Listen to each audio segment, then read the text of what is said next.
இன்று எனது தலைப்பு நோயற்ற வாழ்வே குறைவற்ற செல்வம்.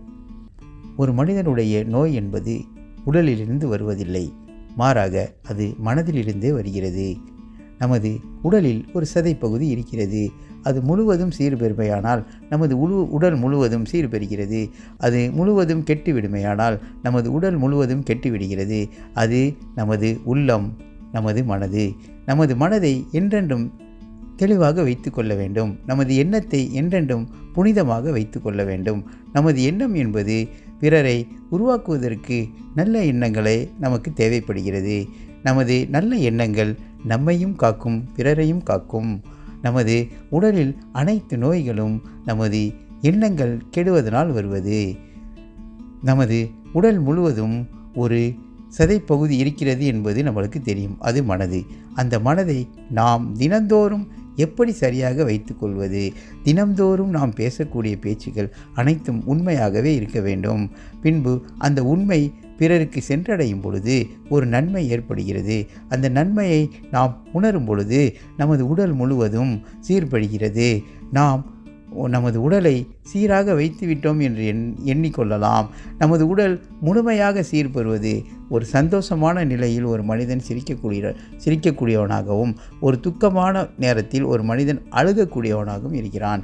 ஒரு சந்தோஷமான நேரத்தை அவன் கழிப்பது போன்று துக்கமான நேரத்தை அவன் கழிக்க வேண்டும்.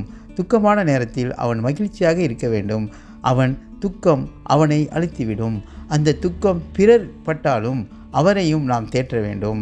பிறருடைய இன்பத்தில் கலந்து கொள்வதை விட பிறருடைய துன்பத்தில் கலந்து கொள்வது நமக்கு மிகவும் முக்கியமானது. பிற மனிதர்களை நாம் நல்ல முறையில் இயக்குவதற்கு அவர்களுடைய துக்கமான சூழலை நாம் பொருந்தி கொள்ள வேண்டும். துக்கமான சூழலில் ஒரு மனிதர் வந்தால் அவரை நாம் மகிழ்ச்சிப்படுத்த கடமைப்பட்டுள்ளோம். நமது உள்ளம் என்பது ஆமை, உருவம் என்பது ஊமை. அந்த உள்ளத்தில் நீங்கள் நல்லதையே போட்டால் அது நல்லதே நடக்கும். அந்த உள்ளத்தில் கெட்டதையே போட்டால் அது கெட்டதே நடக்கும். தினமும் நமது உடலில் ஹார்மோன்கள் சுரக்கின்றன. அந்த ஹார்மோன்கள் இயற்கையிலேயே ஹாப்பி ஹார்மோன் சுரப்பது நல்லது. இயற்கையிலேயே அந்த ஹார்மோன் சுரக்காமல் நின்றுவிட்டால் நாம் உள்ளம் என்றென்றும் துக்கத்திலே இருக்கும்.